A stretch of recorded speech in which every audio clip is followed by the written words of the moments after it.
won't make it on. Alrighty. Okay, good morning and welcome everyone to the 5th AGM of the Go Group. Oh. Okay. Not quite, but okay. But yes, the 5th year. 5th year. We're supposed to be having an AGM. Yeah. And do you want to come speak here? Is that better? It's not the mic, yeah. Oh, sorry, there's the mic. Right. Okay, so I was in the right place. Okay, so I think for the program for today, you can sit back, relax, and listen to the success stories of the past year, but more excitingly, hopefully some indications of what's to come from the team. So feel free to stop and ask questions, to seek clarity if necessary. And really, I think above all, enjoy the day and contribute as much as you can. Thank you. Ron? Thanks, Ryan. 100%. I'm trying to make this a little bit more Ted Lasso vibes, but we'll get into it, I think. Okay, so if I can just ask each of our leaders to give us a short word. Ed, we can start with you, and we can round robin, just to kind of say hi, introduce yourselves, what you do, what value you contribute. Cool. So my name's Ed. Yeah, I'm just stoked to be here. It's like Craig said, well, humbling to just reflect on 5 years of this journey, to be honest. I think we kind of forget about it all because we're just so deep in it. So that's really cool. And I remember the first one where there's like 3 people in the room and you're just doing it because it's a tick box in a way and it's kind of having to be done.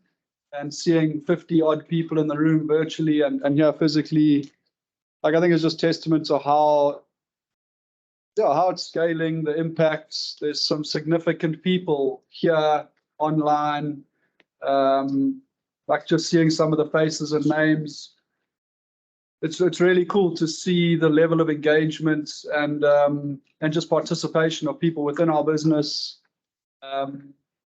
And some significant partners that have made this all happen. So yeah, man, I'm just super happy to be here and kind of soaking it up. I've played the CEO role. For those that don't know who I am, my name's Ed. I've played the CEO role for Belgatex for the last couple of years. I'm in the process of handing over to Evan Lockhart-Barker. He moves down to KZN in the next month and just really excited about that new season, that new energy, that new direction from him as I shift into a role to support him more in the business, as well as play a more active role in Europe with some of the other interests that we've got as a family. But I'm certainly going to be staying close to the Go Group. It's close to me. It's become a big part of my purpose. And so, yeah, I'm going nowhere from a Go Group perspective, but just stoked to be feeling grateful, feeling blessed, and genuinely like warm. And that may sound ridiculous, but it's a cool day. It's a great moment, and just thank you for having me, and thank you to the team. Thanks, Ed. Thank you. That was Moy, and nice and short. Short enough. Good. I'm learning, Brian. Doc. Sure. Introduce yourself. Hi, I'm Doc Lowe. Been Belgatex attorney for about the last 30 years. I do know a little bit about what goes on at Belgatex. But the last couple of years with the Go Group have been really exciting to be away from just being a lawyer and doing legal work for them and now getting involved in the work that the Go Group does do. I must admit I was a bit doubtful as to whether I'd get here today. I thought I might have to pop in at Fort Napier after all those questions I had to ask for them. But I think I've survived and hopefully we'll have a good day. Thanks, Doc. Steve? Good morning, everyone. Yeah, great to be here again. I'm not on the Go Group board, but I do work after the finance side for Belgatex. So and just sort of keep an eye on some of the admin numbers that happen with the Go Group. Yeah, it was great to see I was a part of the group that sort of worked through the inception of the Go Group principle, and it's great to see what it's grown to. Last year, the AGM was awesome, and I expect this one to be just as good. No pressure, thanks. No pressure. Steve, you are a trustee. Of the, not the Go Group side, but on the educational side. Yeah. Okay. Yeah. As it is. And you're a public officer. Oh, okay, well, that's awesome. Can't go against the jail.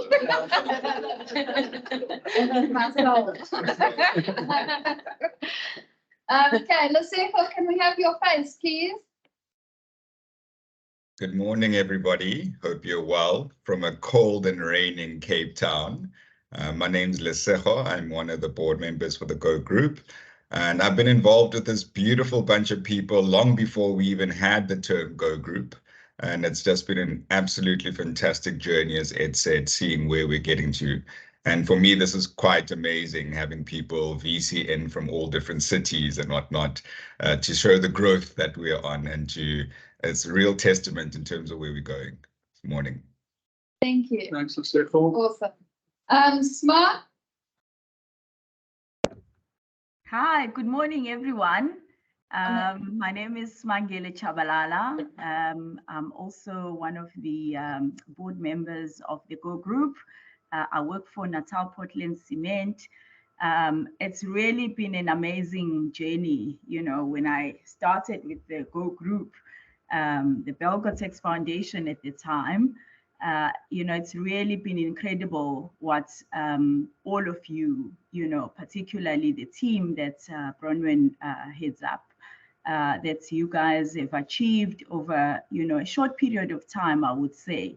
You know, the impact that we are seeing, you know, in the communities and amongst obviously our beneficiaries is really, really amazing to see that, you know, we have such committed beneficiaries who are committed to their own transformation and their own journeys is really something that is very unique that we see happening in the Go Group. So well done to all of you, to all our partners, team and the Bron and the team. We are super proud of you guys, and yeah, so we look forward to the amazing work that we are about to embark on. Thank you. Thanks, Smart. Smart. Thank you.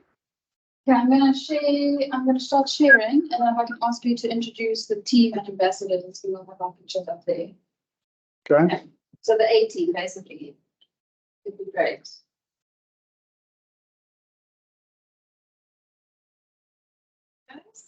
Howdy.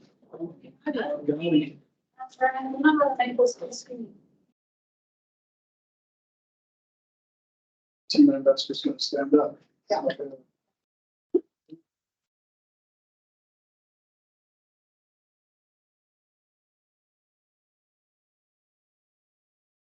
This is just the team. Can all the Go Group team members just stand up in your board room and maybe just raise your hand on the online thing? And ambassadors. Ambassadors stand up. And who else? You guys stand up. Everybody stands up as part of the group. Thank you. But you don't need to. Just us. Okay, so there's the team that's obviously there's 1, 2, 3, 4, 5, 6, 7, 8, 9, 10, 11, 12. For those in Joburg, there's 12 people standing in the Pietermaritzburg room. A combination of what Bron calls the A team. So I guess operational and leadership people within the Go Group, ambassadors, facilitators, service providers, people that were participants in last year or the year before's programs that have now become ambassadors, people that have even call it graduated from ambassadors into full-blown service providers. And I mean, it's just one of the really cool things I think about the entire program, how it works. For those of you that are fresh to it, is you're always on a journey, right? You never get too comfortable in the role that you play.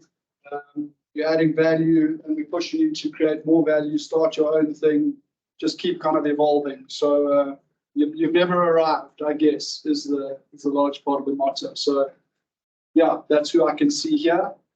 I don't know, who's going to speak in Joburg. I don't know who's there or Yeah, we've got a few people. No, do you want to just let your people, are your people standing up or us over there standing up? So we can all recognize. Yes, Bron, we are standing up. Thank you. Oh, okay. I know. Thank you so much. And then we've got Pumi with her hand up, shame, sitting at home. And Pumi's about to go on maternity leave and she's got major FOMO. So the aim of today is to have the most amount of fun and make her have even more FOMO, basically. So thanks, everybody.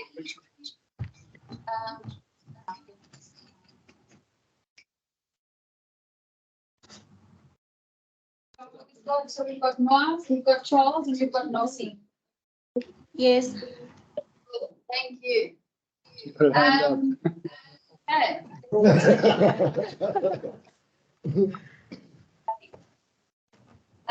Okay, so I'm going to just kick off a little bit on sort of our end results and what we aim to achieve.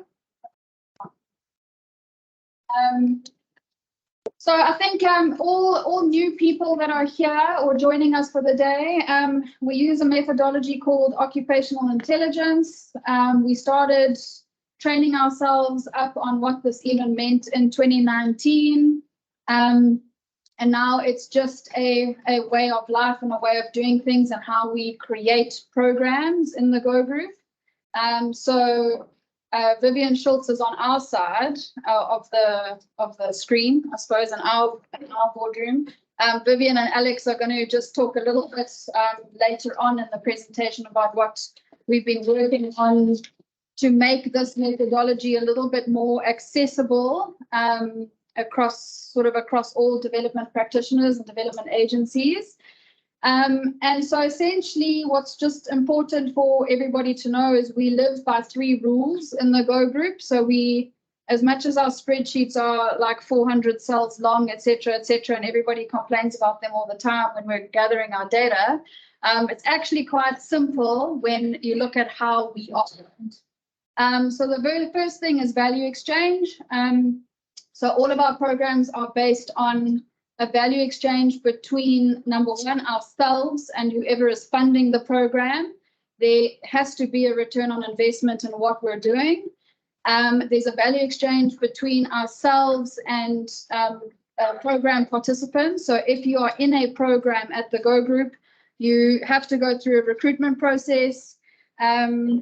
There's a lovely video that's just been released by the Greenlight Conference, actually, for a Greenlight movement on the conference we had earlier this year. And there's a piece in there that was captured. Tracy Chambers was speaking about also occupational intelligence at that conference. And someone had asked her once if she could invent anything, what would it be? And she said that she would invent an X-ray machine that could X-ray people applying to programs to see if there is a fire burning in their belly. And she feels that if that was possible, then there's a lot that could be done by anybody creating programs or development programs across the world, essentially. And why that's important here is because the purpose of having value exchange between the program creator, ourselves, and somebody participating in the program is that by the end of a program, when they graduate, that person needs to feel like they have extracted value out of the program in exchange for their own value, and therefore would have built enough ICANN moments and self-belief in themselves to run their business viably and to be responsive and adaptive in their own right. So we try very hard not to have a situation where people need to feel overly grateful to either Belgatex, other funders, or the Go Group for whatever it is that they have received or how their lives have changed in the course of the time that they have spent with us, because we want to be standing on equal footing with those individuals and them feeling equalized, and that they have gained what they've gained through their own effort. So that's the point of value exchange. And if You can read more about this in our annual report. It's on our website. The second rule we live by is just right challenges. So every facilitator and service provider in the Go Group are trained on occupational intelligence and learn something called the Just Right Challenge. And what that means is if you are responsible or you are a leader in an ecosystem, you need to be able to identify when you are setting somebody a Just Right challenge. And a Just Right challenge is a challenge that sits slightly outside of the comfort zone of what that person thinks they are able to achieve. And the point of that is to create positive anxiety so that when the person achieves that task that you've set them, they have something called an I can moment. And an I can moment reduces anxiety and builds self-esteem. Somebody like a Richard Branson, as an example, views challenges as something that is almost like a game, that there's nothing that he does not believe that there's anything he can set his mind to that he will not achieve, that he's just progressing through life and everything is set before him and he's going to overcome everything because he's got the neurology to do so. And that comes from being set just right challenges that build self-esteem and willpower.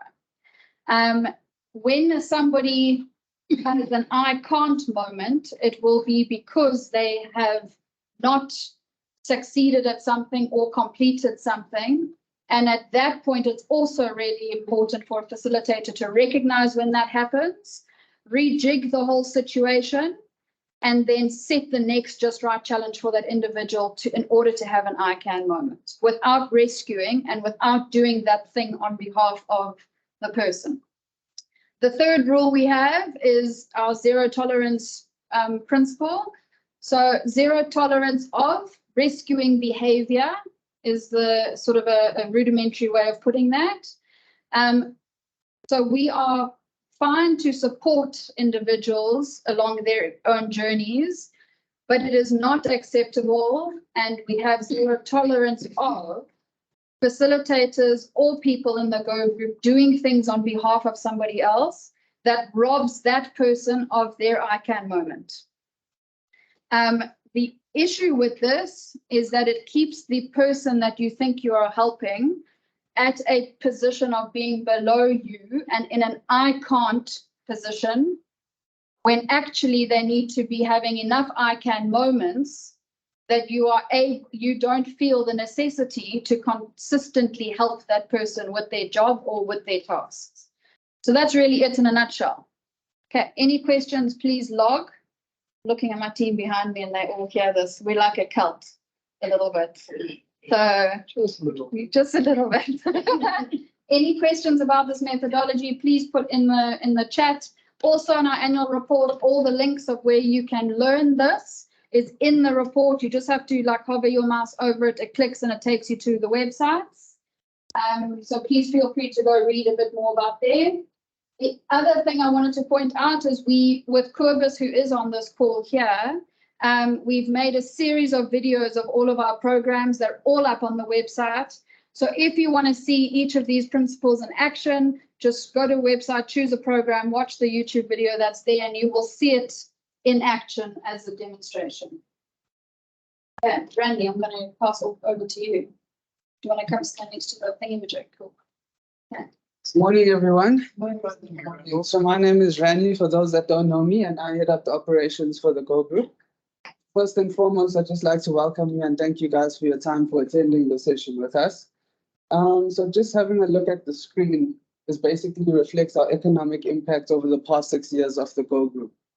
Something that I'd like to draw your attention to is operating expenses. So the Go Group works really hard to ensure that the operating expenses is less than 25% year on year. With that being said, the Go Group is passionate about breaking the cycle of poverty and unlocking economic activity. And as you've noticed from 2021 and 2022, we had basically taken on new developments. In 2021, if you have a look, we had taken on the initiative of having the crisscross, and that basically eliminated us from having to import drugs from abroad, and that had actually been a success because this market is actually thriving right now. The other aspect that we have taken on in terms of new developments was the Value Exchange Bank. I won't get too much into depth with that because, as Bronwyn mentioned, Alex will be covering some points on that. But basically, that's a house where we are able to administer all of our learners, all of our facilitators across the country. We're able to track performance, their attendance, and most importantly, the learners will be able to transact on that platform. So just having a look at the economic impacts over the past 6 years, it has to go, I mentioned that our partners have contributed to this a significant amount. And Valgotex, as being a key partner, having a look at their journey of transformation, which started 6 years ago, they were actually at a non-compliant status. And today they stand as a level 1 BEE contributor. So the core group will continue to provide excellence to ensure that all of our other partners achieve the end result. Just something lastly that I'd like to leave is that each and every success of our partners is our success, and our success is your success. I just want to thank you on that, and I'll hand over back to Bronwyn, who will continue the presentation. Fantastic. Randy was mentioning how all of this investment relates to individual partner scorecards. Also on the annual report, there's a lot more detail on that. And also our current partners that we are working with. We are at different stages of each partner's transformation journey. So on their own websites, etc., there'll be more detail around that.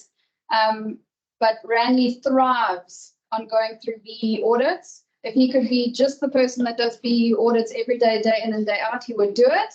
So if anybody is needing assistance and a little bit of consulting there, please phone Randy. He loves it. And I can't stand it.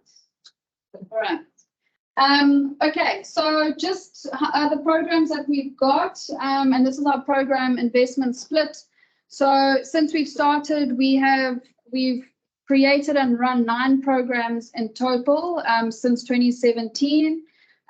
So we've got the Better Together program, which is everything to do with occupational intelligence and everything we were talking about just now, the principles around financial skills, personal skills, parenting, a lot of your soft skills, but then also occupational intelligence challenges. We've got the floor covering program, we've got the rug vendor program, textile conversion, food security, early childhood development, bursary. And then every year we have a pilot program where we try something out. It sometimes succeeds, it sometimes doesn't. But if you don't start somewhere, you never really know. So we always allocate a little bit of budget every year for a pilot program.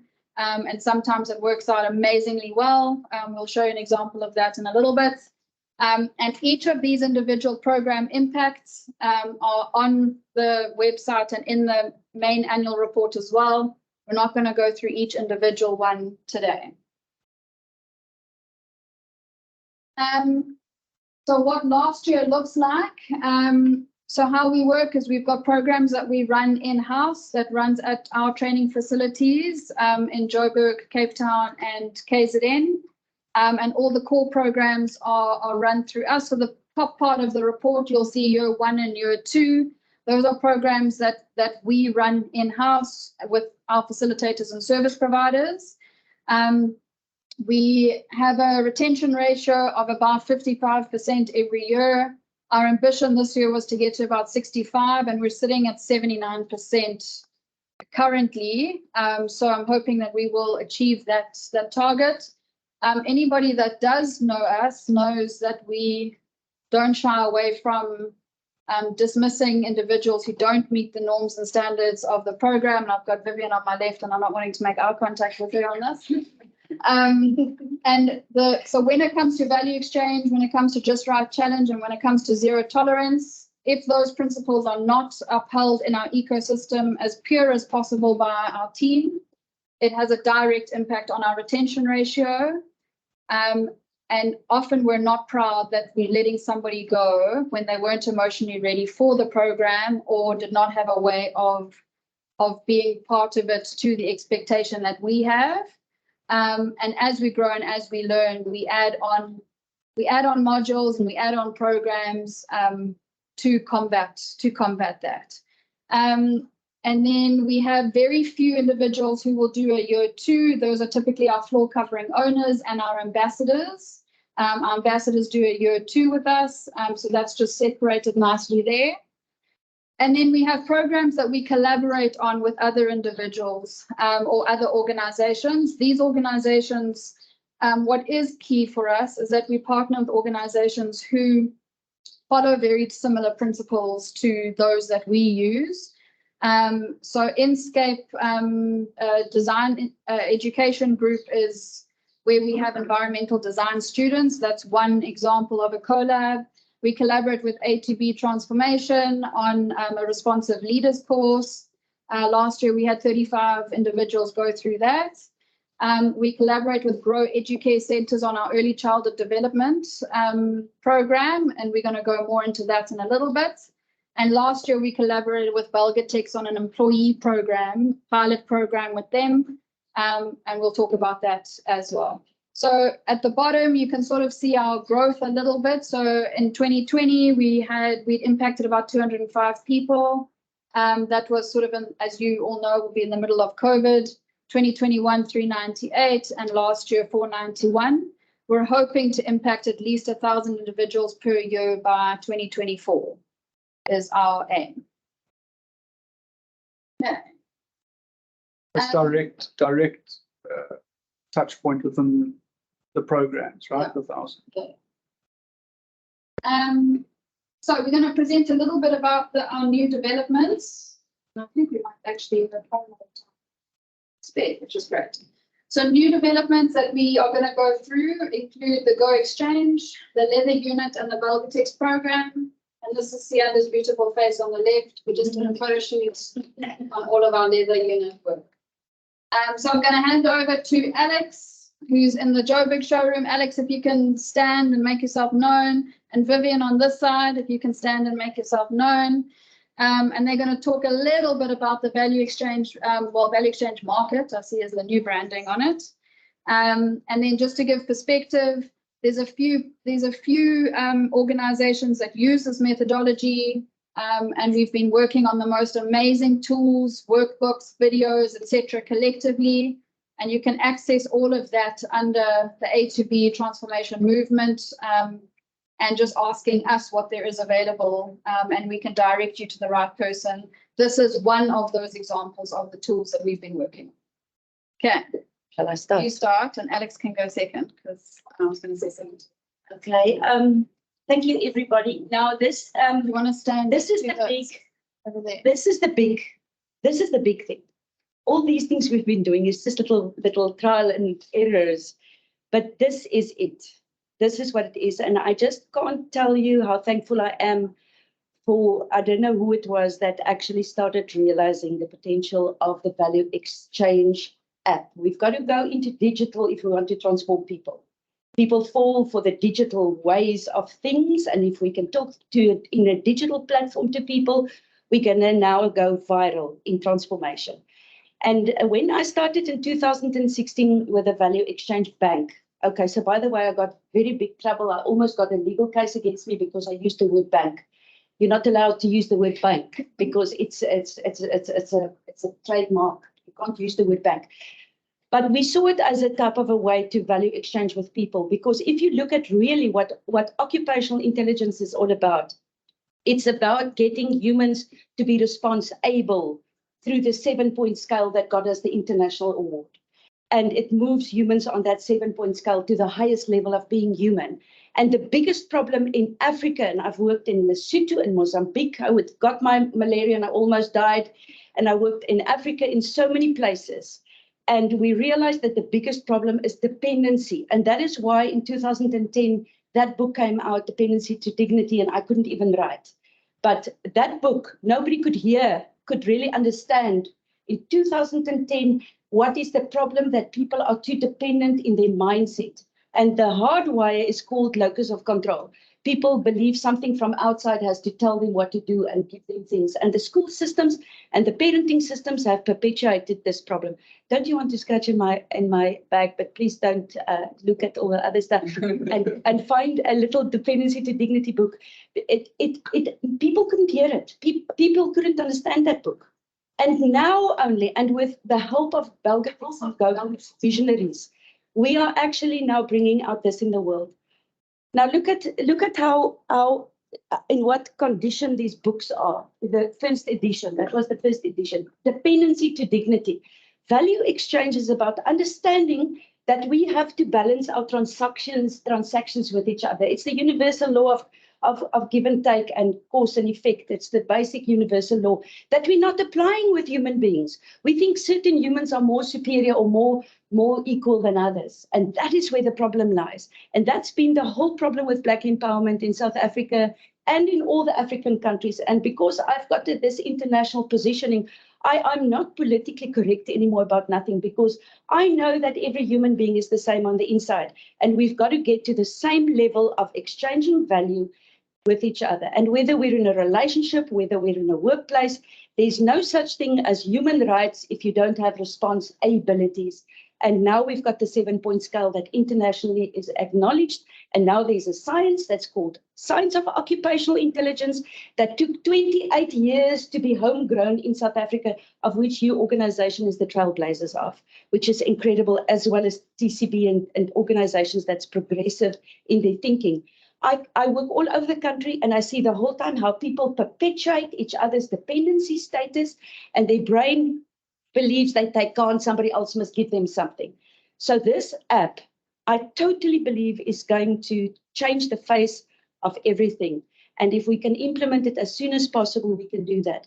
I tried in South Africa for many years, since 2016. I had everything on spreadsheets. I had the vision. My brain is far too raw, so nobody can understand what's going on in my brain. But I could see how important this thing is. And I started explaining it to people in South Africa, IT guys. They charged me over R1 million to develop the app. They couldn't hear me because the IT guys usually are too Z-brain to hear me. That's too Z-brain. So there was an interface problem between my my 4-dimensional intelligence and their 2-dimensional intelligence. And we couldn't. And they charged me 300,000 to develop this app. I paid them 130,000, and I couldn't get nothing right with them because they couldn't understand my English, and I couldn't understand the Indian type of English. And eventually, Belgatech saved me from that. And they came to the party. What did you save you from? From a failure that was going to happen. Okay. And I just want to say thank you so much for understanding what this is all about. So I think the detail of that, what I can just say about it is it's all about the fact that people have got weak self-esteem and self-confidence, and people don't believe in their abilities. They don't believe they are the same human beings, whether you're Chinese or whether you're English or you're black or white, you are the same human beings. And now we prove it with neuroscience. And every single human is the same. The only problem is your hardwires that's blocking you. Those are your strongholds that's holding you back.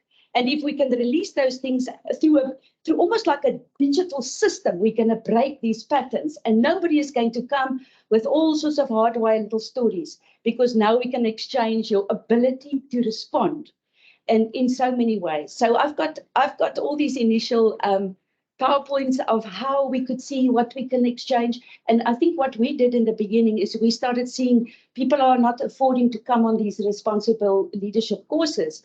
And then we allowed them to value exchange up to 70% of the money with goods and services and with sweat equity and with all sorts of stuff. And it's actually just getting better the more people realize you've got it, what it takes. And now we're going to develop the value. And that develops the occupational intelligence of humans, because if they want to now value exchange and they see the rand and cent value or the credits and debits, now they're going to get off their butt, they're going to develop these skill sets, and they're going to come. And this is what's happening. I'm already contracting people here from your leatherwork division to come to the farm to make us outfits and things. And we value exchanging in all sorts of ways, because now there's so many more things that you can do.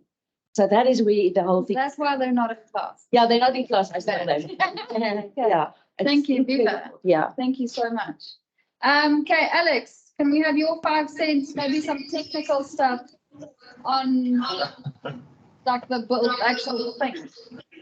Yeah, sure. So just an introduction to anyone that doesn't know me.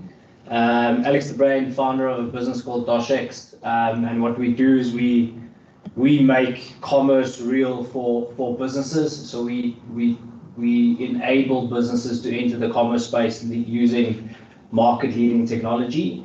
And just kind of a couple of words on the back of that. So I've been very fortunate working with you guys for the last 2 years. So seeing the growth in the team is, just to echo what Ed and Craig and everyone's been saying, it's quite remarkable to watch and witness. So well done to everyone there. And then just another thing, so we enable commerce for a lot of large enterprises at very large scale across the globe, present in SA, UK, and Australia. And just something testament to you guys, Belgatex and the Go Group. Every single one of our clients talk about giving back and sustainability and everything like that. 99% of them, it's just words. Like watching you guys actually do it, I think it's remarkable, and I think it's something to be proud of, even on a global scale. So well done to that. Just kind of get into the detail of the Go Exchange and where we are with it. So listening to Bron and Vivian 2 years ago, and listening to Vivian's story with the Indians and all of that, getting involved and kind of helping bridge that gap between Vivian's vision and our team of developers, is really why we're there. And hearing this open exchange of using technology to give anyone the freedom to trade anything, and using that as a sustainable way to lift poverty, was something that really we believed in. So being part of the project has been an honor. What we did also realize, listening to Vivian's, I think everyone can know, Vivian explaining something seems very audacious and big. It became very complicated, and how do we simplify that in an application that anyone can use wasn't ever the easiest thing. And as we kind of started delving through it, we wanted to make sure that it encapsulates all your programs plus the exchange and everything that's there. So when, I think it was Craig, it was you that said, when we make this open exchange platform live, what does that really mean in practical terms? And I think that when we started out, there were a lot of questions that we hadn't answered yet. So over the last 2 years, we've built all the fundamental baseline platforms to be able to enable all of this and enable the big dream where anyone can trade anything, anywhere. But on the back of that, we realized that we have to walk before we can run. So last year, we put everything together. We built it in an understanding where we could, as closely as possible, articulate Vivian's vision into technology, which I think we got close, but not close enough. And this year we started working very closely with the Go Group's operational teams of implementing it in parallel with your current tools that are there, whether that be Excel and all that stuff, so we can find anything that we don't know. And as we keep going wrong, there's always stuff that we don't know, but we wanted to be quite pragmatic about how we release this. So as we stand now, the application in the wallet is there. The LMS, which is the LMS now being called the Value Exchange Market. Which one's being called the Value Exchange Market? All of it. All of it. Okay, so all of it. So in our minds, there's two parts of it, right? So in a technical term, there's two parts of it. There's the LMS part of it, which is digitizing your programs, the facilitators, the curriculums, the classrooms, the events, the everything, the interactions. I must get my terminology right now. The interactions, and just digitizing that, because that will ultimately lead into the exchange, where then it gets openly used outside of your programs. The exchange will be used to record the transactions between yourself and the learner, and then create the base and the platform for them to go and expand that afterwards. Once we achieve that, then to take that and allow more program creators and more corporates to do that is the vision, to be able to do that. But we wanted to make sure we tick all those boxes. So over this last year, we've been testing and refining the programs and the LMSs with Randy and Bhumi and Tristan and the rest of our team, which is going quite well. We are recruiting and taking attendance, and the performance side of it is running quite well, and we're excited for finalizing that during the course of this year, and then hopefully taking that into the daunting space of allowing anyone to trade anything next year. I think we must make Craig comfortable that those risks are covered, but that's the plan. So that's where we are, and yeah, it's been a great journey, and well done to everyone that's been involved. Thank you, Alan. Alex keeps, because we're about a year over, you want to mute your side. Sorry, it's feeding back here. So we're about approximately a year over what we anticipated that this would take to build. And Alex keeps saying, I don't think you guys understand how complex what you do is. And we keep saying, but Alex, like we do this all day, every day. If somebody's absent twice in a row, we dismiss them. And if somebody is late or hasn't communicated, or if somebody doesn't meet their performance, the norms and standards, there's like an action and a consequence related to the whole program. And for us, because we've been acting this way for so long, I think we do take it for granted that we know how this methodology works, and we're also massively blessed to partner with people like Taking Care of Business, Grow Educare Centers, because and Corbus Corbus I think is here as well, who helped us with our videos, because the conversations are just so robust, and we sometimes get stuck in our own world of how we do things. And so for me, it's really important for this app to come about so that it can almost guide others that have never done this before or trying to find a way to do this, to be able to learn how to create programs and start measuring occupational intelligence that doesn't require me being there all the time, our facilitators being there all the time, Vivian being there all the time, Tracy Chambers, etc., because it's the only way it's actually going to get out there and get normalized, and things are going to work in that way, and we can have meaningful conversations with people who understand what it's all about. So that's why it's important to me. And I keep saying to Alex, but imagine how good you're going to feel when this thing is actually made and created. You're going to have cracked it. So thank you. Okay, so on to our next. I don't know why I'm not being deliberately dense. I just don't know how to make this. Okay.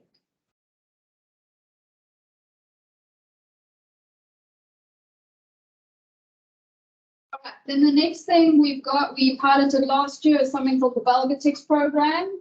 So we piloted a very short program that we extracted a little bit from the Better Together program. We piloted this with 4 production teams within Belgatix last year. We ran it, I think, from like May or something like that, May to October. And then we ran experiments in the factory over October, November. So I'm just going to hand over to Ed, and Ed can just give some feedback on that. Cool. We'll stand there. Yeah, but it's like weird for the people that are in the room.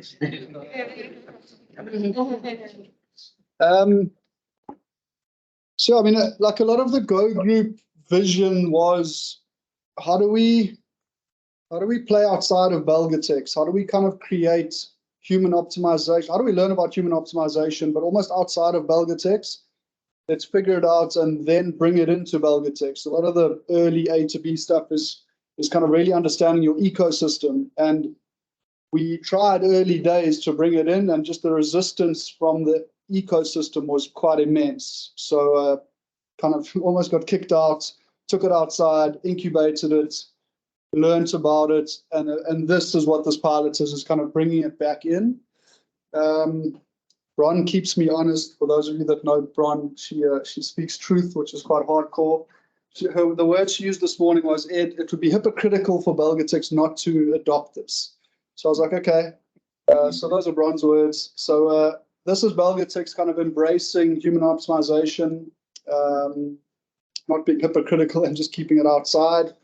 I mean, for me as Belgatix, if I now put my Belgatix cap on, I think the biggest opportunity for greater success within this complex manufacturing environment where there's 650 people is creating more driven, volition-filled human beings.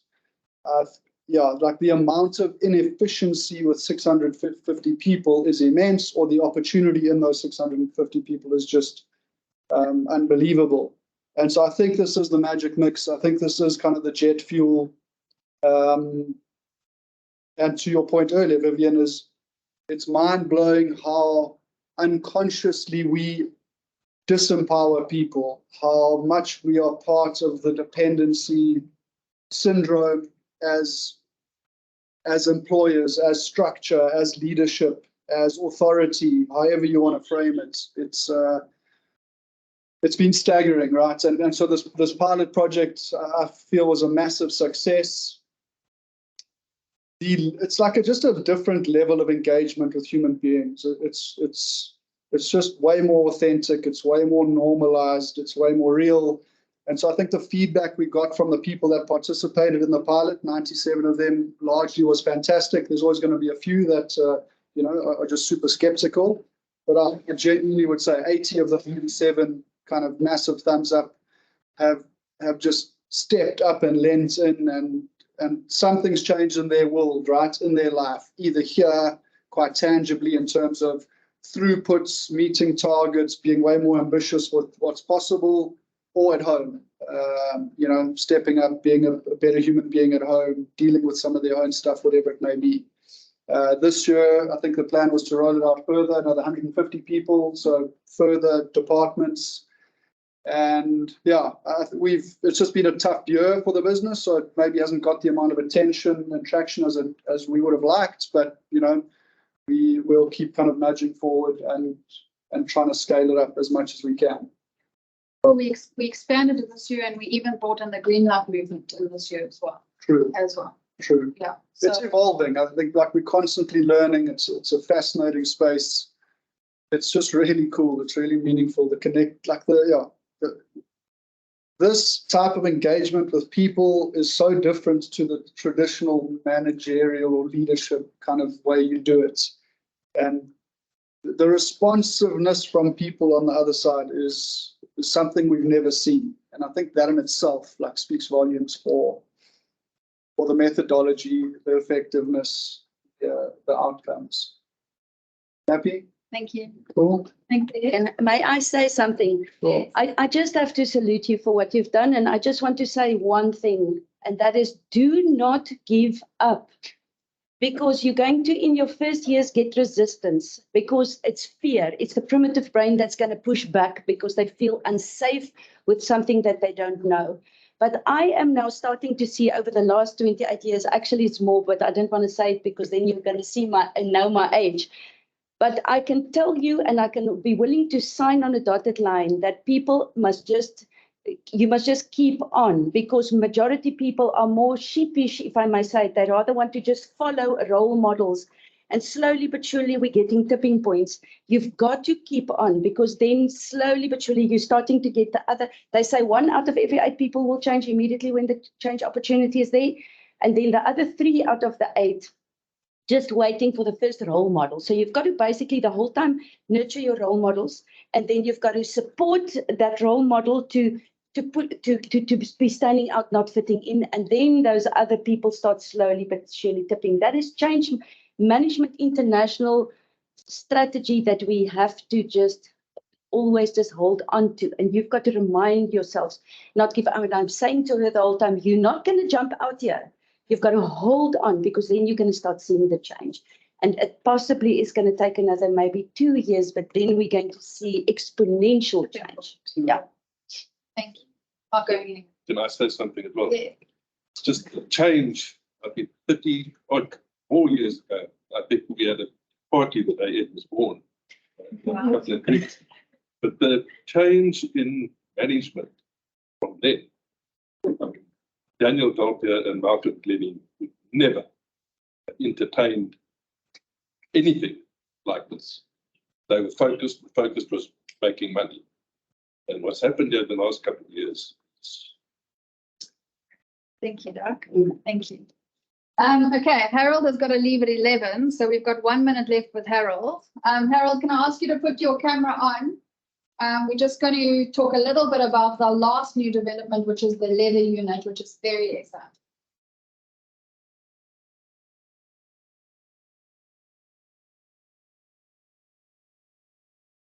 Harold, There we go. nice to see you. So I'm sorry, Belgatex, but NTE have become our favorite fan this year or the last couple of years. Harold, your mic's off. Put your mic on. Can you? Okay, cool. Okay. So I'm sure Harold was at our last AGM, asked a few questions. So any new people, Harold will introduce himself, but basically joined us about, or started inquiring about collaborating about 18 months to 2 years ago. So we did a pilot program last year around leather, and this year have kind of gone full scale into something called the leather unit. It is an attachment to our Crisscross brand. On the slide I just had up, you can scan that with your phone. It'll take you straight to the Crisscross website. And Harold has really been amazing with letting us find our feet. We had a meeting with Harold probably about 3-4 months ago. And then is Bruce here as well? Harold, is any of your team here? Bruce was online. I'm sure he still is. Okay. So if Bruce is here as well, we walked in with, normally with a pilot program, you do warn your clients ahead of time that it might be a giant flop. So that when you go in there to say it was a giant flop, it's not first-hand news. It's sort of an expectation. So anyway, we went in with our tails between our legs about 6 months ago to meet with Harold and his team to say, we started this thing out. It has failed absolutely dismally.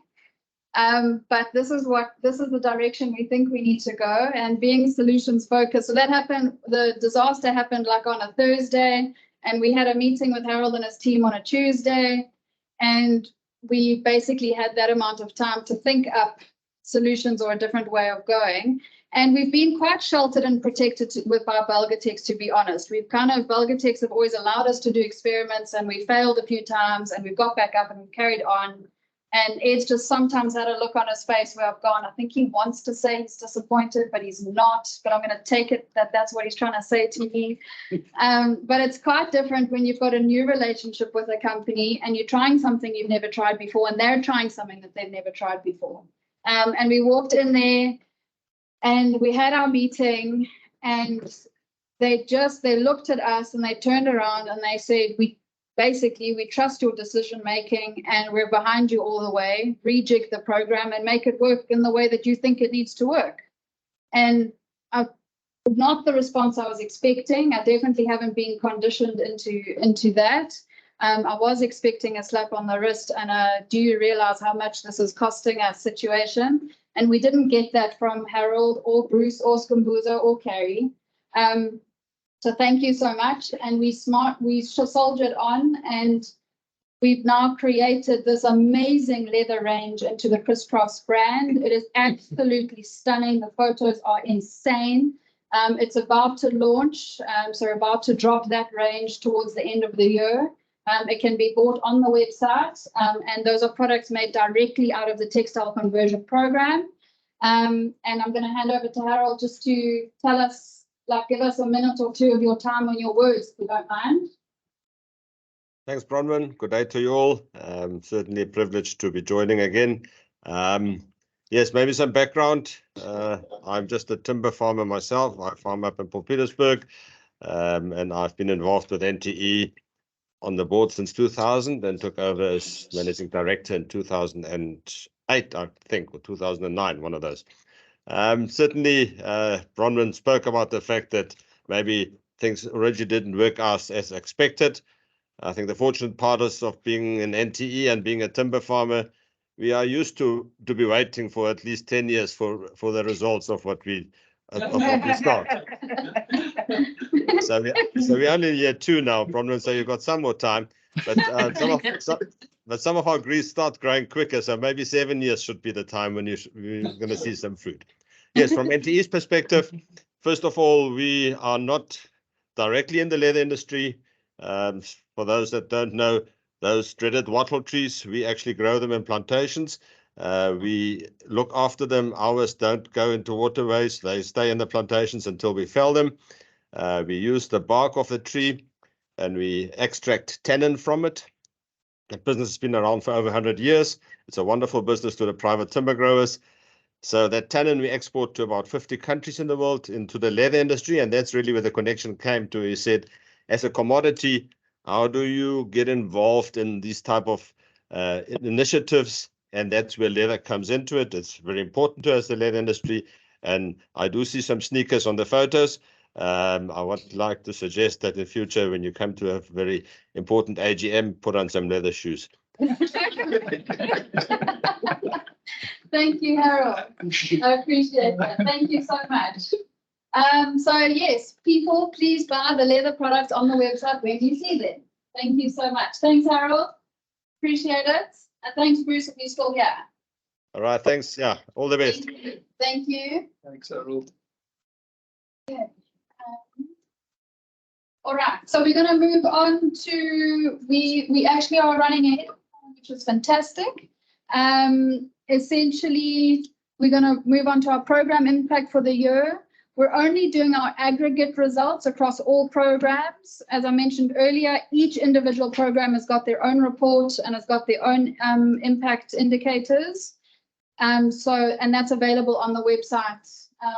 Not everybody is interested in the same program, so rather leave that up to you. So I'm going to hand over to Mpumi. Mpumi, you want to take it away? We've got Laura. Okay. Hey, go ahead. Okay, morning everyone. Morning. Okay, so just on program impact, we'll just look at how we measure. Then that is attendance, performance, green light survey, and our hardwires. I won't go into detail when it comes to green light survey. I'll hand over to Laura. So when it comes to attendance, it's very simple. 2 strikes, you're out. Everyone in our program knows that. And then we also have OI, which is occupational intelligence. So it works across all programs, whether you are in food security, floor covering, or better together, it's everyone. So that's the method we use. And then when it comes to OI, we mostly focus on A2 and A3. So on our recruitment, we focus on A2, meaning we need to recruit people who are aware of their inadequacy, meaning that they won't just go and mess things up, but they'll be able to ask for assistance where they need. And then they're a little bit insecure. You can't really send them to site on their own. They need supervision. They need structure. Their product is not yet at an A3 level. And then they're sensitive to criticism. So when Bronwyn spoke about just right challenges, this is the critical area where we focus on just right challenges on A2. Because if you sort of like mess it up as an facilitator, you might end up causing a bit of damage here with like slam dunking in the like not so right way and things like that, setting up people for failure, giving them challenges that are above them, and then they might end up quitting or slightly going back to A1, messing things up and thinking that they're doing the right thing. Then A3 is like our best card that we aim for. The learners are able to imitate the product. So meaning if they see an installation, they're able to copy exactly that. They meet the norms and standards of the program and the industry. They're skilled, they take responsibility, and they're fully task conscious. But it's also important as well when you see that your people are at an A3 level, it's important to move them to B1. I won't go into that. The details are on the annual report and the links have been sent on the chat. And then you can see that when people are at an A3 level, it is critical to try and move them to B1. And then when it comes to our GLS results, we'll focus mainly on self-awareness and motivation. Laura will take us through that. And then we also have 5 key indicators across all programs, but we do the GLS surveys in each program, in each region per group. So the 5 is what was common amongst all our programs, which is income and earnings above the poverty line, stable income, nutrition, alcohol and drugs, and then separate sleeping spaces. So I'll hand over to Laura. Thank you. Thanks, Mpumi. I realized the screen was off, so we're just on green light survey results now, just to help Laura out a bit on the self-awareness and motivation. But we'll pop back to OI in a little bit before we move on. Or on mute, man. Laura, you're on mute.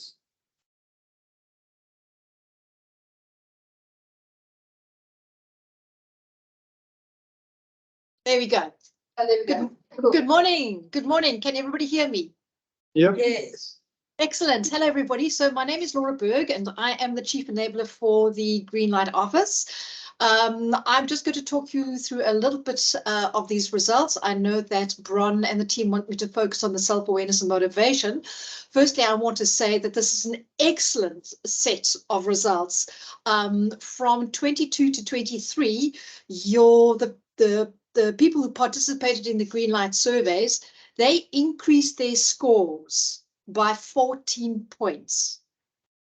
So an average of 34 greens out of 50 moved to 45 greens out of 50.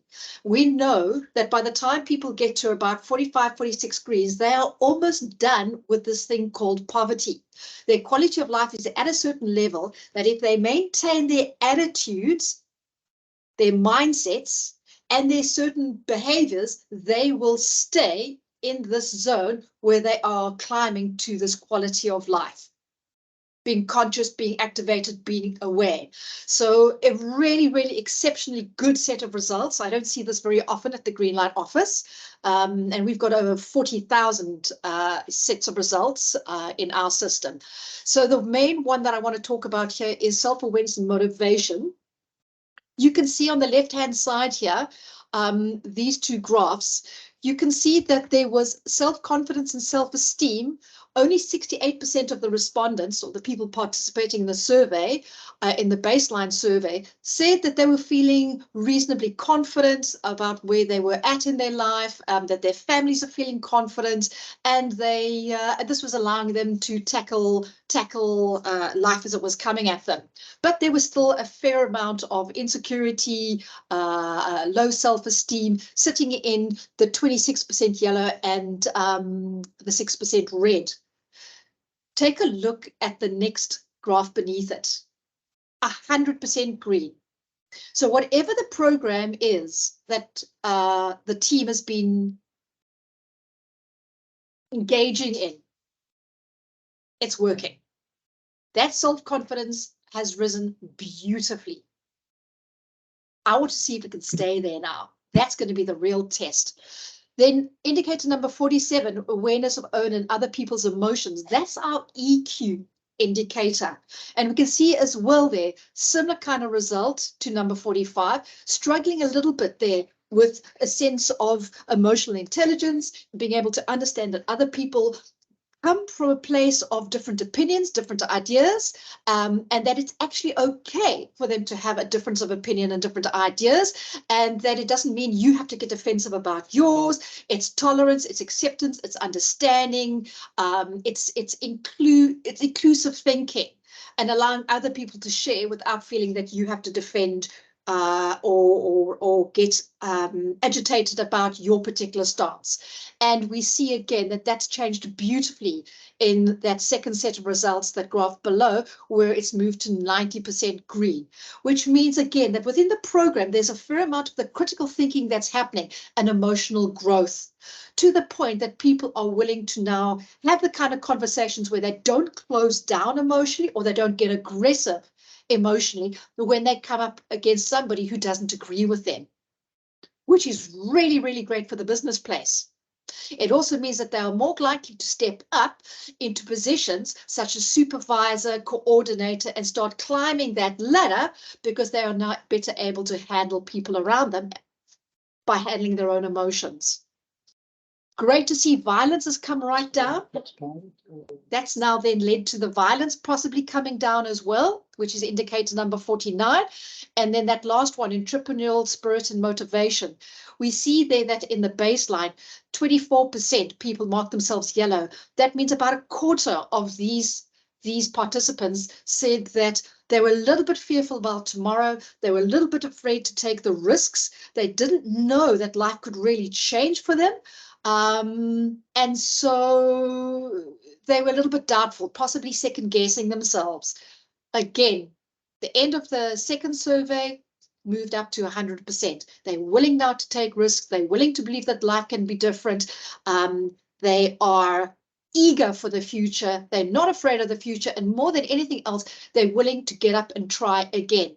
Because the idea of failure is more the idea of learning. And that it's okay to fall down as long as you know that you can get up again and you've got people around you who will help you get up. So just a superb set of results around self-awareness and motivation. Know this. We know at the Greenlight office, through all the data around the country, that when your participants turn all of these indicators green in this dimension, they end up turning all the other indicators the quickest.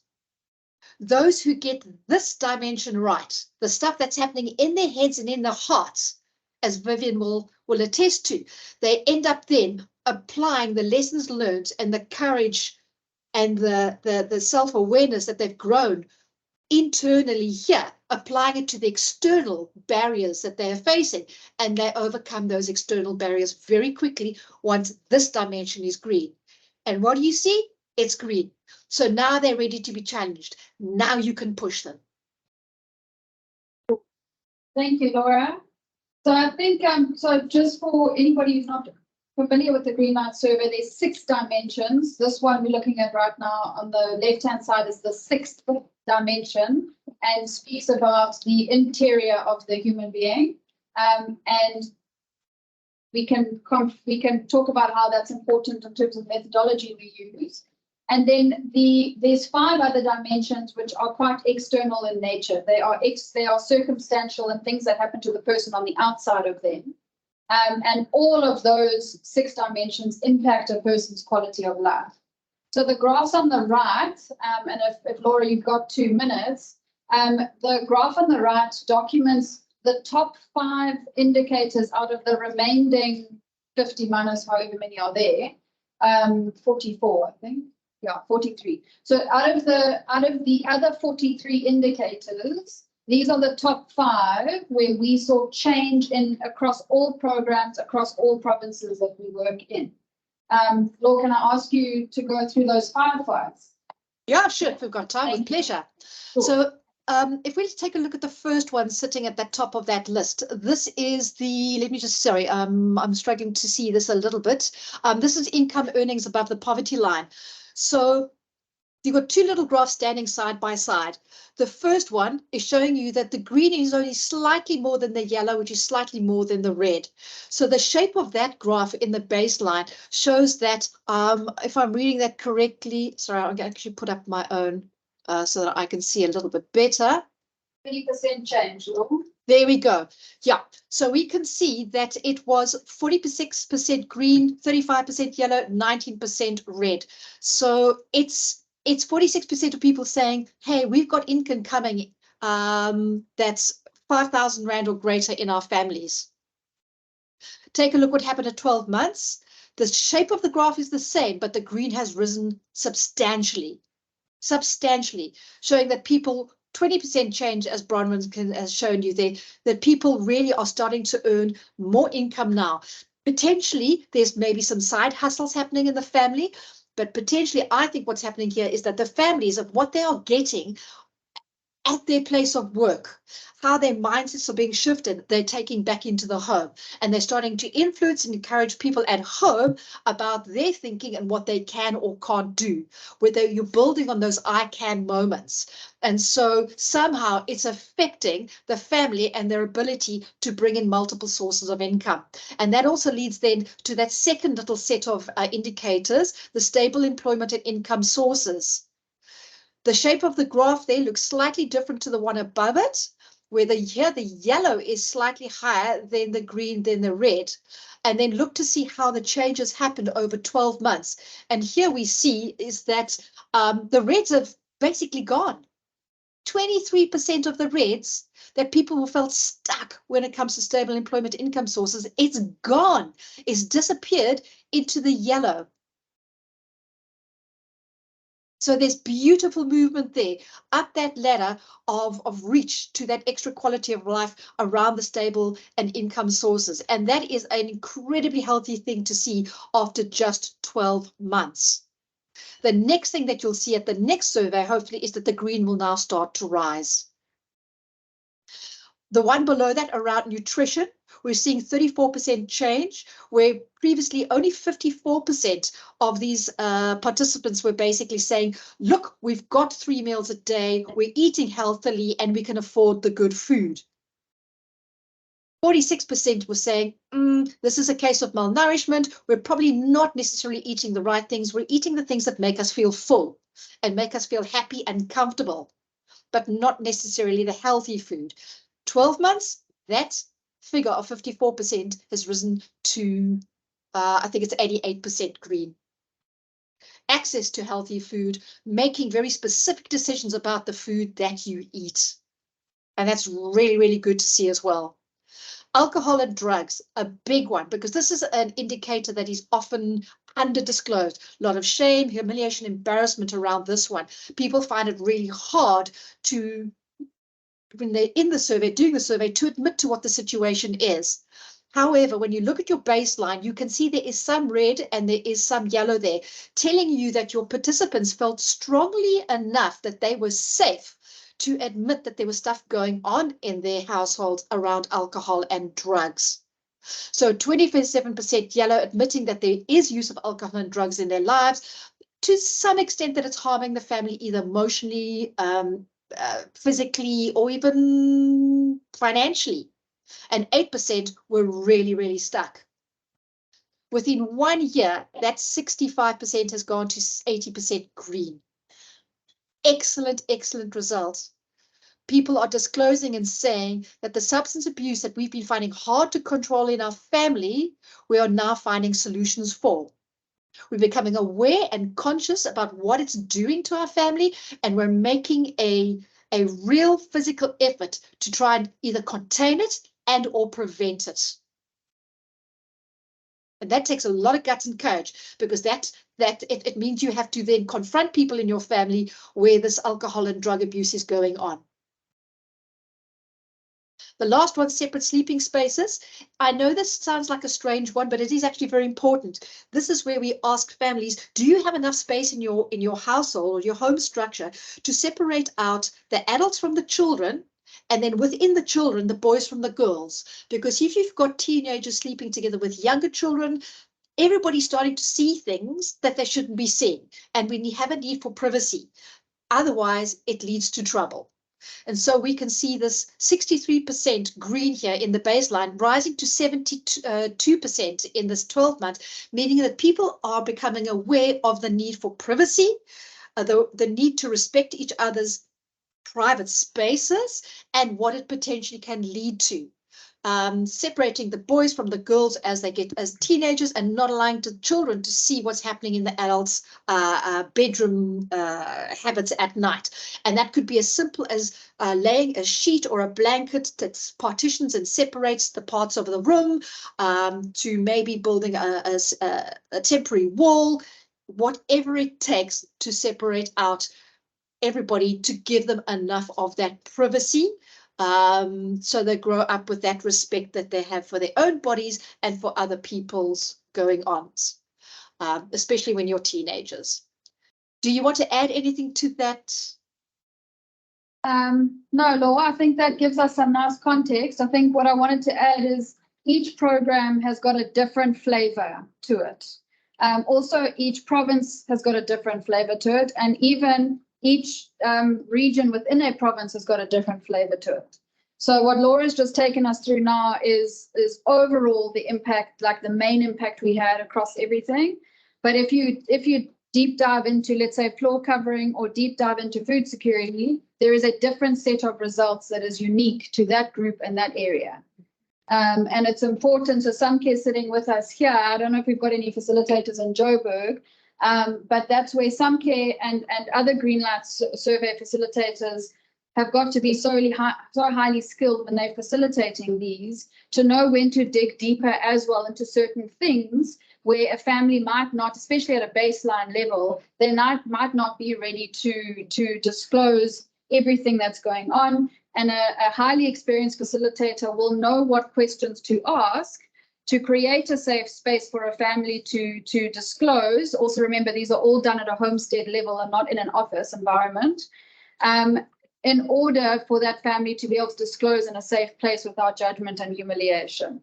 And I think the key thing really is how our focus on self-awareness and motivation is a direct result of the methodology that we use, which has got everything to do with the inside business of the human being.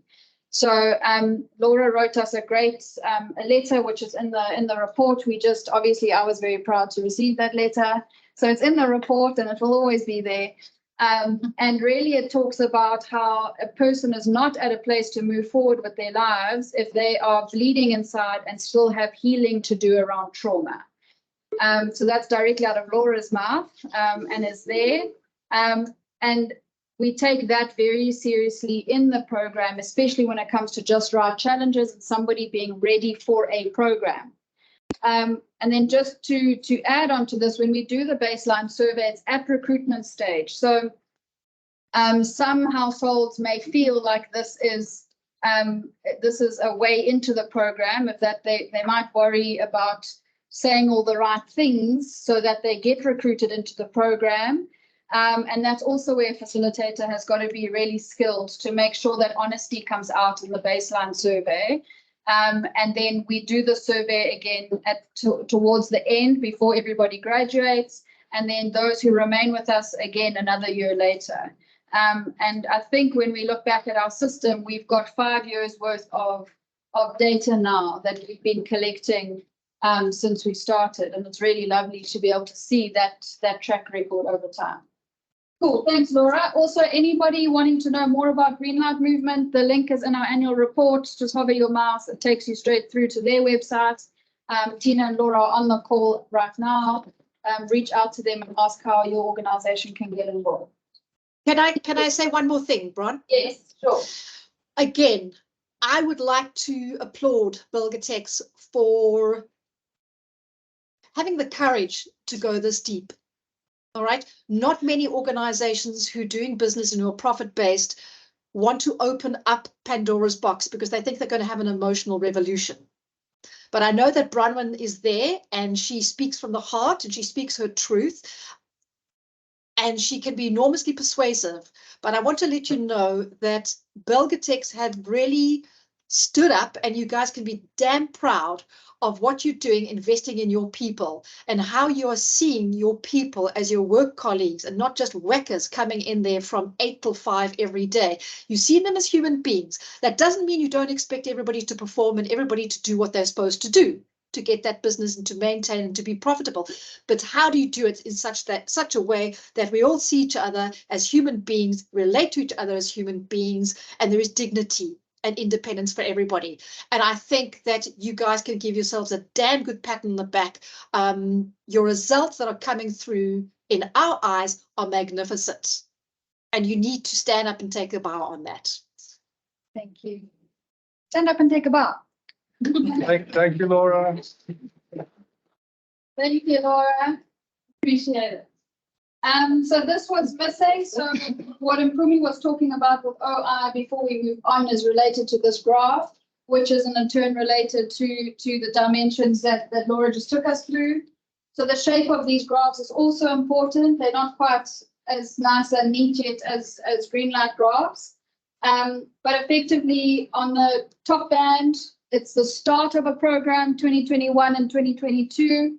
We try very hard through our recruitment processes to recruit and identify applicants who we appraise at an A2 level. And Mpumi took you through what A2 is. It's somebody ready to learn. It's somebody that is sensitive to criticism. It is somebody that's already feeling insecure. But it's somebody that is willing to take the plunge and try.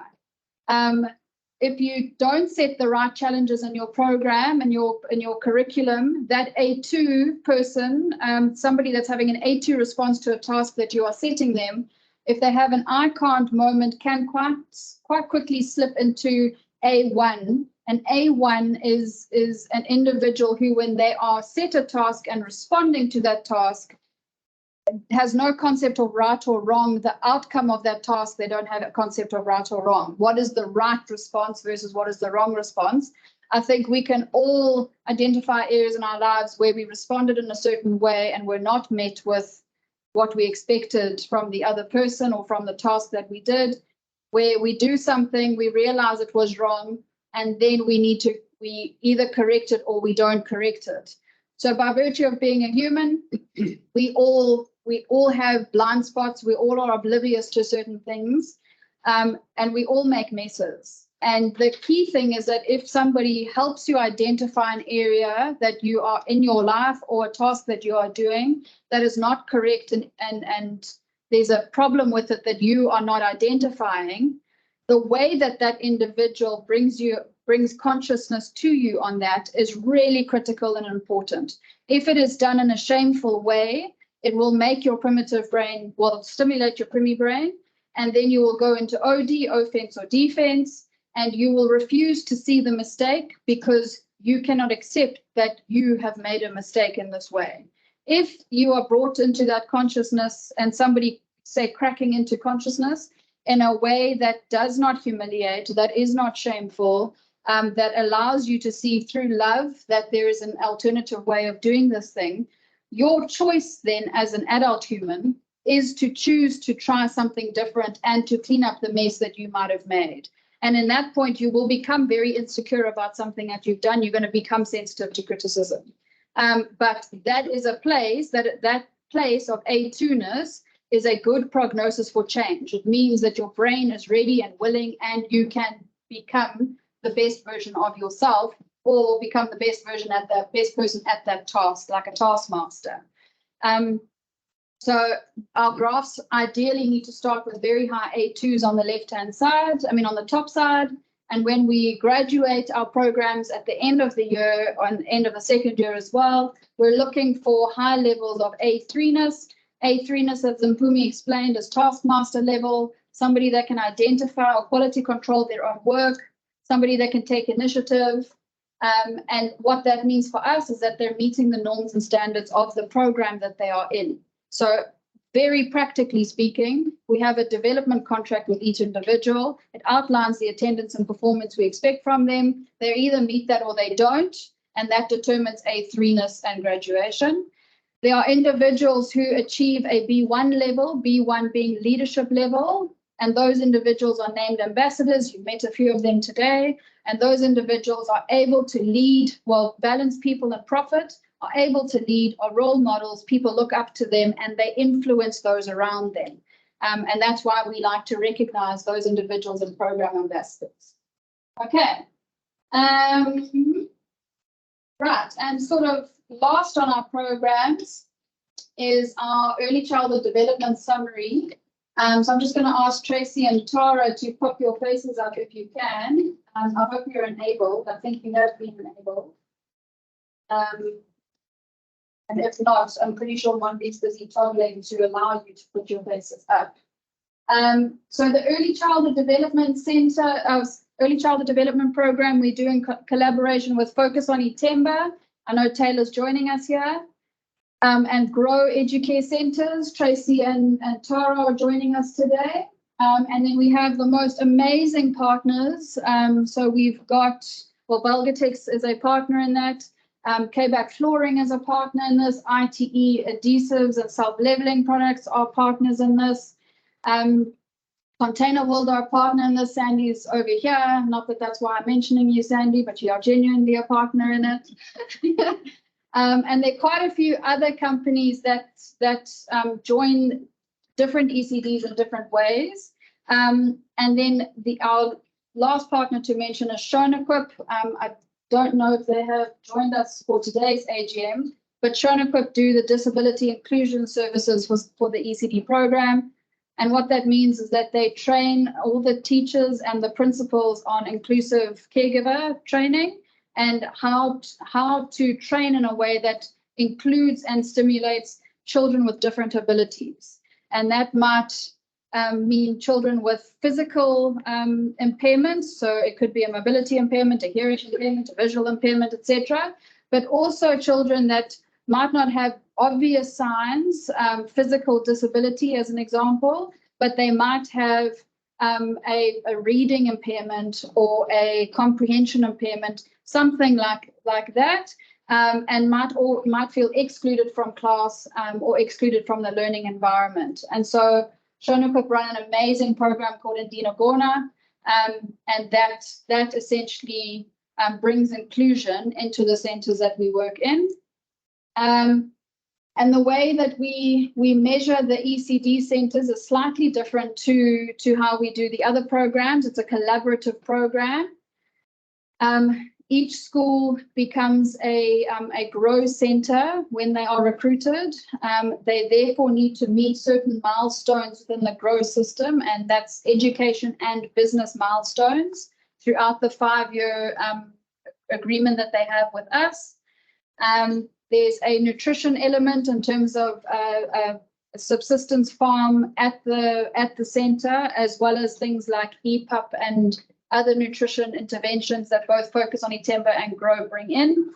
And so education in a box, business in a box, nutrition, inclusion, and then the last part is infrastructure.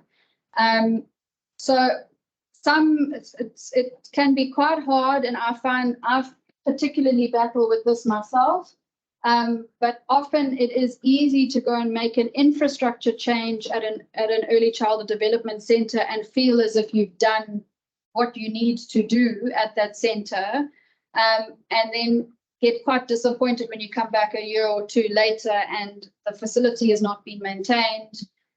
It's gone backwards in some way.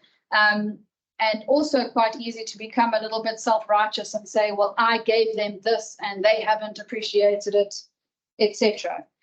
So our partners, and we absolutely love each other dearly. I think we even have a WhatsApp group called the Best ECD something.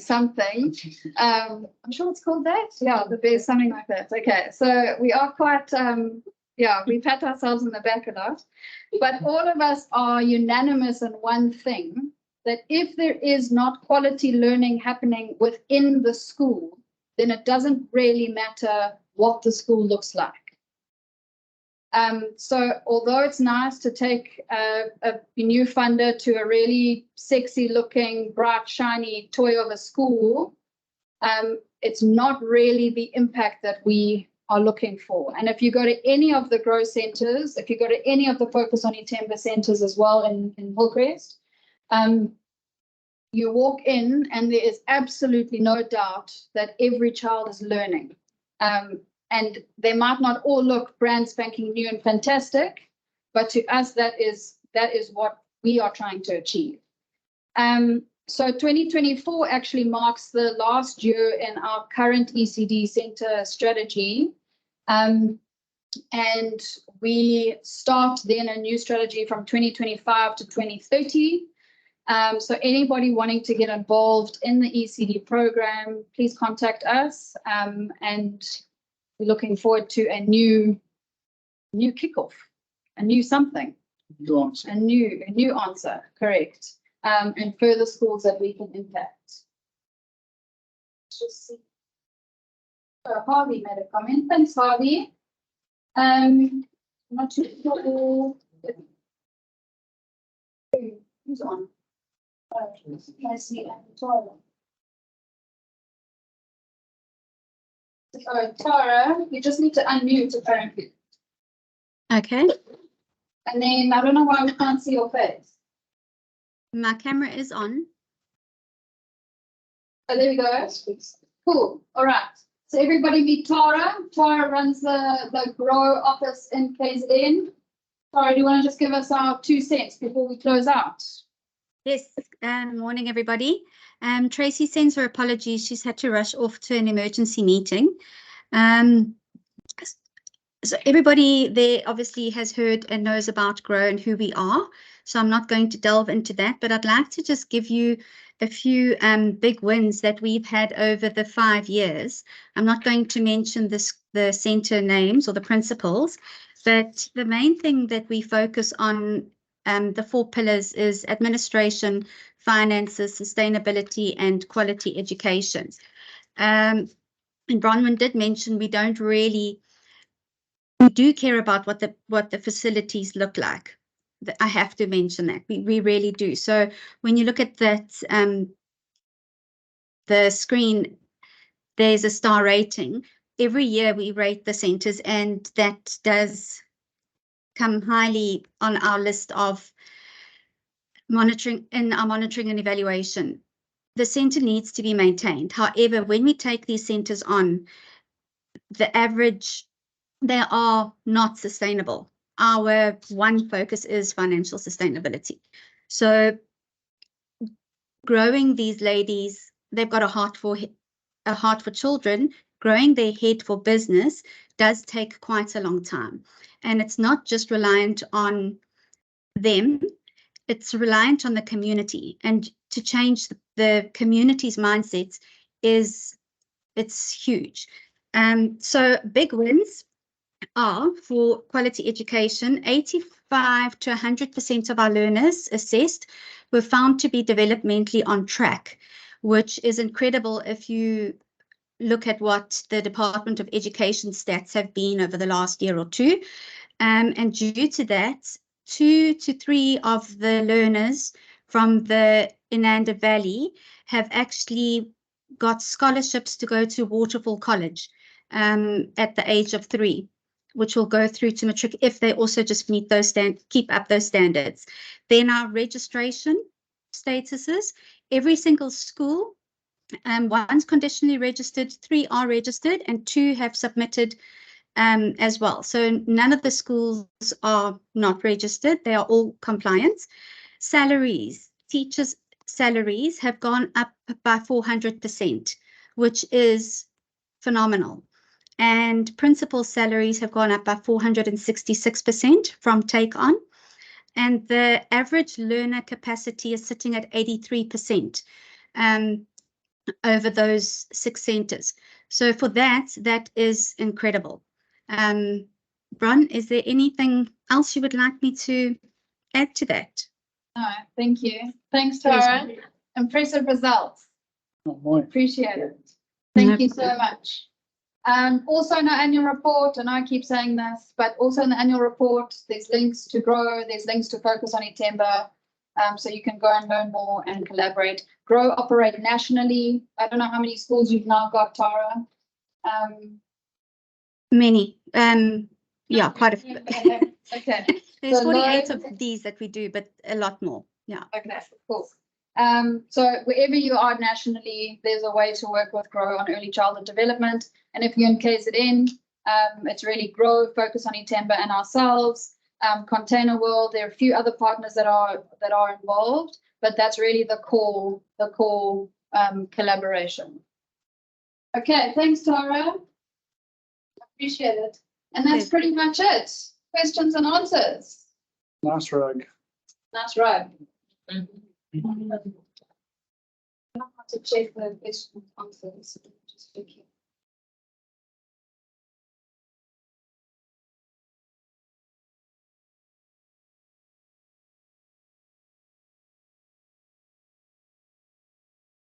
Any questions and answers here in this room? Here we go. Oh, here we go. Oh, Terry, cool. Okay, so Terry asked, on the value exchange market, who decides on what value is ascribed to what a person brings to the exchange, i.e. times and skills exchange? I'll take that one. Would you like me? Yeah. Oh, okay. I'll have to speak to Alex. Alex, you'll have to back me up, all right, because we haven't spoken for a while. But it's, yes, that was the biggest issue, to realize to decide what's really the value of something. But it's always between 2 parties. Everything is between 2 parties. If the 2 of us decide this is a deal, and you're happy with the deal and I'm happy with the deal, then that is the value that we then put into the system. So if you look at real value and look at second-hand car values or values of things, you can get a lot of those things available that we can still program in there. But we have found in our experience so far, in an informal way, that you actually have to look at the value between 2 parties, and then there's got to be hey, we've got a deal. Thumbs up, we've got a deal, and now we're going to make this deal with each other. So there's certain set values that would be program values, and we obviously measure everything on the scale of occupational intelligence. So if a person does not come to a class, you are A0, you are non-responsive. If you came to a class, but you haven't switched on your brain and you sit there like a zombie, then you are A1. And then actually that value, we believe, is worse off almost if a person stays in a state of unconsciousness and they don't switch on their own brain, because they cause so much more damage. So I think in the next months, we're going to get to certain central values that we will agree what those values are. And then as we go along, we're going to program those things in, I guess. That's my answer. And from a program creative perspective, we all know how much it costs to run a program. Yes. So value is also linked to the value you're getting out versus the value you need to put in. And that's connected to the performance of your performance in the program as well.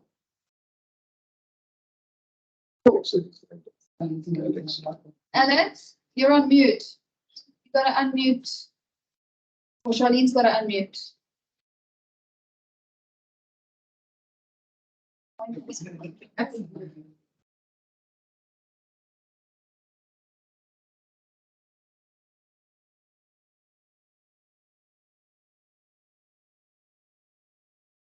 I can say something to Charlene about being blonde. No. There's enough reaction there.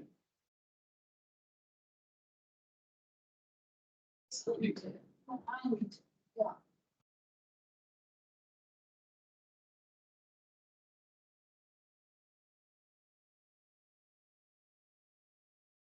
Alex is phoning Ron.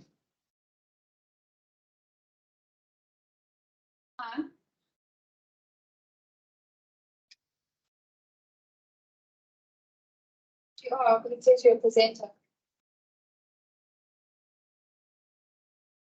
Monday, can you fix it? No, Monday. Hey, Brun. You fix Charlene's mute somehow, or Alex just asked me the question. Okay, cool. Let me check from my side, Charlene. I think she has.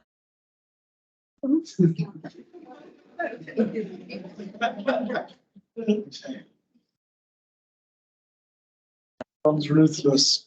Hey, Brun. I think Charlene will have to unmute from her side because I've enabled her mic.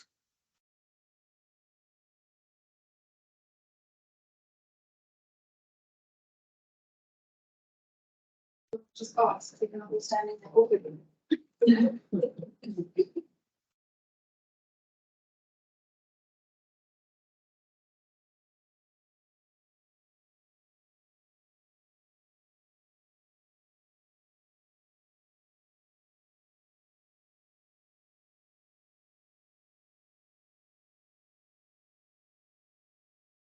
Okay. When it's open market, hold on, it's willing seller, willing buyer. And when it's in a closed market with a program, it's what you define as the program norms and standards. Thank you. Appreciate it. Okay. And who is the program designer or leader or facilitator? Program creator defines what values are in the program based attendance, on facilitation. Because we know what we pay for business inputs, we know what we pay to recruit, we know what we pay facilitators to facilitate. So it's directly related to that. And then basically the learner applies to be part of that. And then accepts that as part of their development agreement. Does this value ever get cashed out? No. No cash in here. There's withdrawals and then there's non-withdrawals. So non-withdrawals are related to effort and human intrinsic value, and withdrawals is related to what you reasonably should get paid for. I can give an example of, so any environment that is a closed program can then determine their values. And we are going to be a nice example of that with the A2B Eco Farm. So it's like a kibbutz. So now people can come and stay there. They can come with their families and they can come and stay there and do whatever they want to do. But if they don't want to pay, there's a certain minimum payment that's required. So that is part of the requirements. But if you're going to clean the chicken coop, then we've got a value to that, and it automatically. So now you want to stay there for a week, and you want to bring your family over or whatever, or you're going to come on certain programs like a couple retreat or whatever, and there is a value for the couple retreat. And now there's values for all these things. And that is like an induction document that they get. So now they can clean the chicken coop for a week, and they can go and milk the cows, and they can do 5 million things. So that is a very nice example of how we are going to show how you can do it, and how you also then develop your value, because now you're also learning skills and you're doing other things that you would have never done before. So every program has got their own version of how they're going to determine the value. However, when it comes to occupational intelligence, if a person is offering plumbing service to us, then there is an A1. If you're A1, you don't know what you're doing. You're messing up here with the plumbing. You are unconsciously incompetent, but you think you know. Then there's going to be a very specific value to that, as opposed to when you're a master in plumbing. That would be something that will become standard in this whole field as we roll it out. And if you exit and you've had 6 chicken coop cleans, but only 1 training exercise, and so you feel you're owed something for your 6 chicken coop, what happens? So you basically, it's basically a bank account that you keep. So you have your own bank account with your own number, and it's your bank account. Now, I think what's going to happen, we're already doing it with different organizations. So, for instance, Go Group have got people that need to do some practicals for something that you guys have done for them that has got a certain value. They're going to come and do food security planting on a farm, and they're going to exchange it. So now it's like inter-organizational, because the whole thing is about becoming a movement for change, so that people start getting bigger exposure to bigger organizations and bigger things and so on. Whether we are going to bring in the money side of things, that is what I would love to, that we did it in Lesotho, where we had funders that wanted to fund a child's education. So there's a funder, then there's a service provider, and then there's a user. Or what did we call it, Alex? A user. The three bodies. So now there could be like a value that somebody, an external party, puts in, but they don't want the money back necessarily, but they want people to be developed properly. And now you could actually now get your services, you can be trained or go to schooling or whatever. And now this child has got some debits, because this child must know there's no such thing as mahala. We are wanting to create this equal exchange. So this person can now go somewhere else in an NGO, and they can go and deliver their like credit system. So slowly but surely, yeah, or whatever marketplace. So that's how we see it's going to work. But whether one is going to have cash out, I don't know. I think it's a next level thing that is going to cost money. I'm not sure exactly what Alex says about that. I mean, I would love to have that option as well, you know. There's always things that require cash out. So there are things like your travel allowance that you need in exchange for attending, as an example, because that's what you have at the beginning of the program, right? Or there's startup loan that's required. That's linked to something else. So there's always going to be withdrawal and non-withdrawal. And withdrawals always got to balance as well. And then, for example, if you owe a loan, your wallet must never be below 1 month's worth of payment of your loan. We'll show it to you. That's ready. Starting to sweat. Okay. I don't think there's any other. Charlie can't get off mute. Okay. I don't think there's any other questions. Anybody else here? No? Happy. I think we all know where the annual report is on the website. Okay. Which Kevin's team did. Thank you very much. Absolutely stunning. Epic. Thank you. Okay, everybody, that's it. Thank you so much for attending. Really appreciate it, and see everybody next year.